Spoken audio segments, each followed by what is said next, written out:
Kyrie Irving had some controversial comments on Kevin Durant's new podcast about who would take the last shot in clutch situations. So to refresh your memory, here's what he said the other day. Depends on who's hot. I don't see it as anything other than that. Like 1-3 pick and roll, or it's an ISO for either one of us, or it's something great for our team. One thing I've always been comfortable with is, I felt like I was the best option on every team I played for, down the stretch. This is the first time in my career where I could look down and be like, that make that shot too. Why must it always be brother against brother? Why? If I'm addressing anyone, I'll say their name. Come on, y'all. Don't listen to the false narratives. Let people live their lives. It's just a game. Talk about the art, talk about the sport. You talk openly, you talk freely. But because we live in a click-based society, it becomes something bigger. You don't have to defend it. That's just what media is. It's entertainment. I'm not going to let it put me against anybody anymore at any point, because that's not what it's about. We talk freely, openly, and that's our society. Say how you feel. Don't have to put me against anyone else. It's never been about that. It's about the love. Peace. And you can hear more from Kyrie Irving as he contributes to the ongoing entertainment around this subject with an IG Live at 6 o'clock this evening. 6 o'clock Eastern. Kyrie Irving sets the record straight. Sets us straight. The media, Michael. The media. It's the media. Okay. All right. So just help me out here. Help me out. I'm trying to follow this paper trail. Paper trail started. Kyrie talking about taking that last shot, and I've always been the best option. Where'd that come from? Where'd that story come from? Was that in the LA Times, New York Times? He said it. He said it. It's his words. Okay. He's on tape. Okay. He said it. He said on tape. It was his words, yes. Then we take what he says, and it's just clear as day. I'm the best option. This is the first time in my career. He's played for a long time. What, 9 years? It's the first time in my career that, I look at somebody else and like he can make that shot. So we say, well, you play with LeBron James, right? You saying you're a better option than LeBron James? And he comes back and says, don't believe the media. You're the storyteller in this case. You're the storyteller who's criticizing the storytellers. The media against the media. It's you. It's Kyrie versus Kyrie. Who are you talking about? So you're the problem. You're the entertainer. You're the clickbait. Because it's your whole story. Well, it's great for the podcast. It's great for the new podcast network, I'll tell you that much. What's he talking about?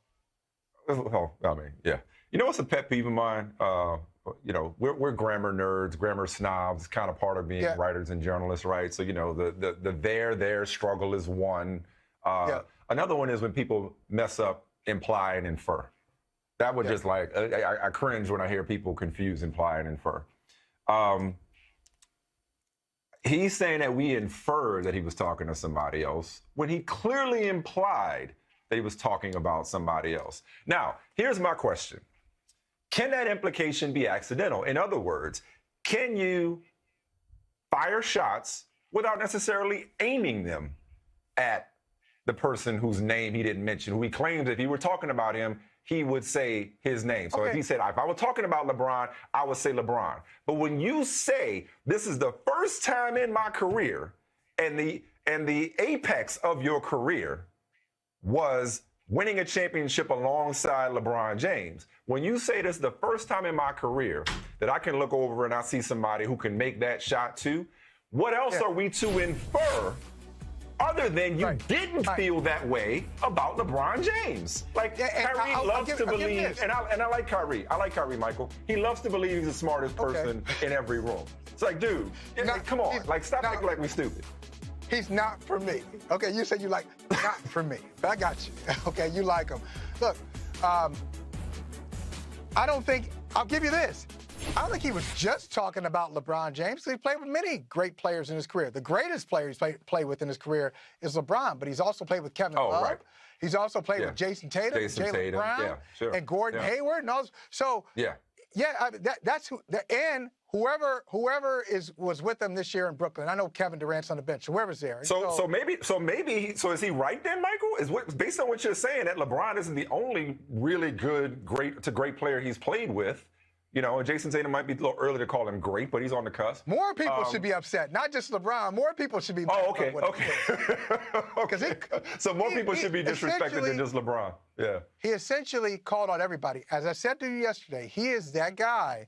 He's a guy who he'll intrigue you. So if you're Steve Nash and you're looking to take a job, which is what happened with him in Brooklyn, you're looking to take a job, you're intrigued by Kyrie Irving on the roster. He's intriguing enough to draw you to the job and just destructive enough to get you fired.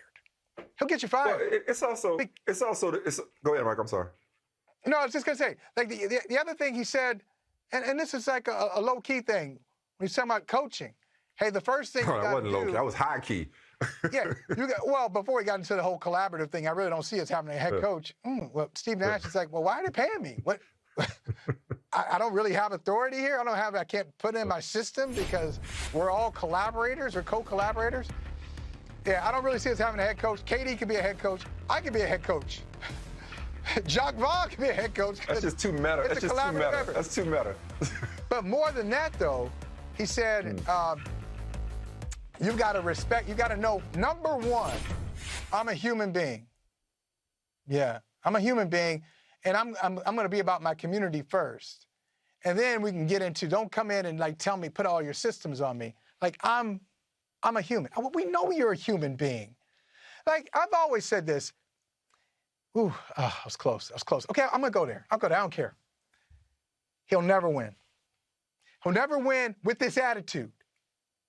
He'll never win with this attitude. Again, with this attitude as a leader of a team, as a co-collaborator, co-leader, co-captain, whatever he considers himself with Kevin Durant. He'll never win because he doesn't want to be coached. He doesn't want to be coached. He told Jackie McMullen, Mike, he said, I'm a genius. Quote, on the record, I am a genius. Who says that? Who says that? Like all the geniuses that we've talked about here, does Dave Chappelle call himself a genius? Did Eddie Murphy call himself a genius? Do they say that? Right. Does Stevie Wonder ever say, I'm a genius? Even though they are. Right. So the fact you have to tell me you're a genius. Art speak for itself. Yeah, I'm going to question that. So he told Jackie, I'm a genius when it comes to this sport. He said about Brad Stevens has never coached anyone like me.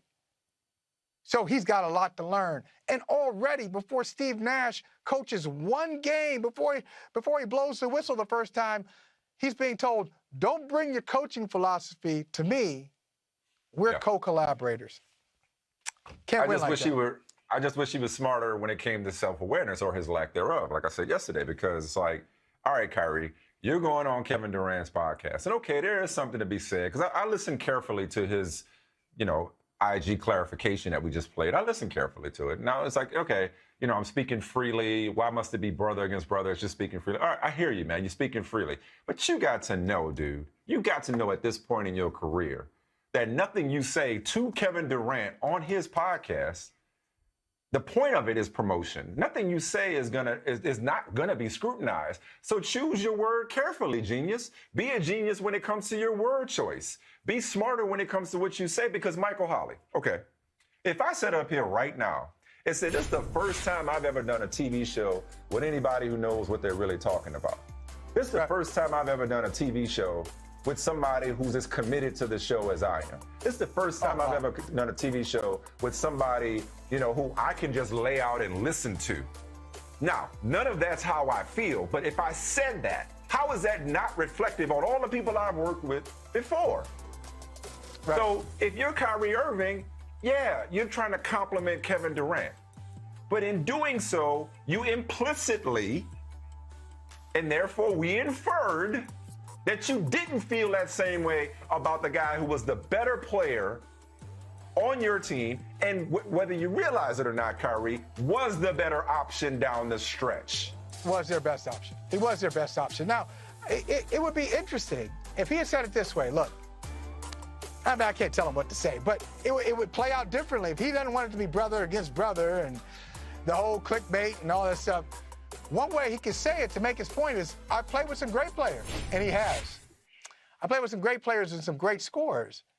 And LeBron, you call him out by name. LeBron is one of the greatest players in the history of this game. But I feel down the stretch, I feel like throwing to KD can give me more options. Right? Okay, now that's not saying I'm the best option. Like, KD is a better three-point shooter than LeBron, right? So you could say, I can hit him 25 feet from the basket with 2 seconds left and know that's a good shot for him. He can go to mid-range, he's got everything. And I feel like he's the best option in that situation. Now, saying it that way, I don't know if I agree with that, but that's not disrespectful. No, but you're onto something. You're onto something. Because, okay, if his feeling is that, let's get past and this is where I see where he's kind of coming from, was that we immediately, again, inferred and jumped into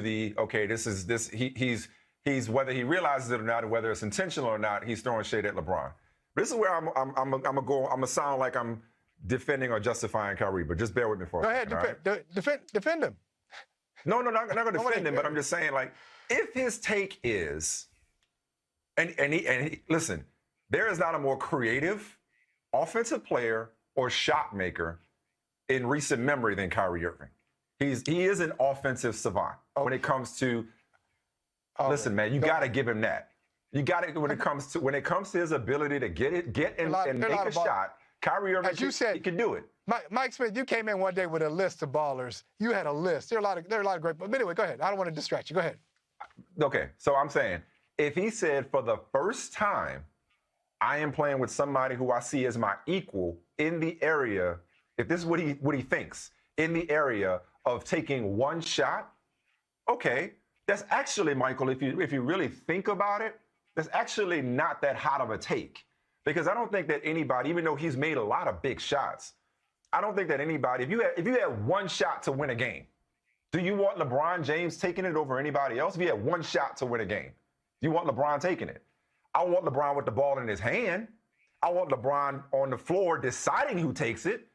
And if he takes it, great. I'll take my chances. But if I got one shot with Game 7 in the NBA Finals on the line, it might not be LeBron. It might be KD over LeBron. That's not ridiculous. It was the dismissive way in which he delivered it, Michael. Not the substance even of his commentary, but it was like he wasn't thinking about LeBron. And it feels like it's always felt like he was unappreciative of what LeBron helped him achieve. And it felt like a continuation of that, like, oh, okay, that's the first time I ever look across and see somebody who can make that shot. Well, LeBron can make that shot. But if your point is, when you talk about just one shot, that Kevin Durant is one of the best you've ever seen at shot making, that's okay. I'm okay with that. It just was, I think it was more the delivery maybe than the intent. The defense rests. Interesting point. You raised an interesting. The defense rests. but he did say, I'm the best option. So those two different. He said, my whole career, I've always felt like I was the best option down the stretch. I was the best option. So it wasn't even like Durant versus LeBron. It's like, it's me versus LeBron. Which speaks to a lot. When you go back to Cleveland, you wonder how those huddles went down. Yeah. But speaking of LeBron, where is it in there? There it is. LeBron, look, you see that? LeBron's intentional comments. LeBron's intentional comments.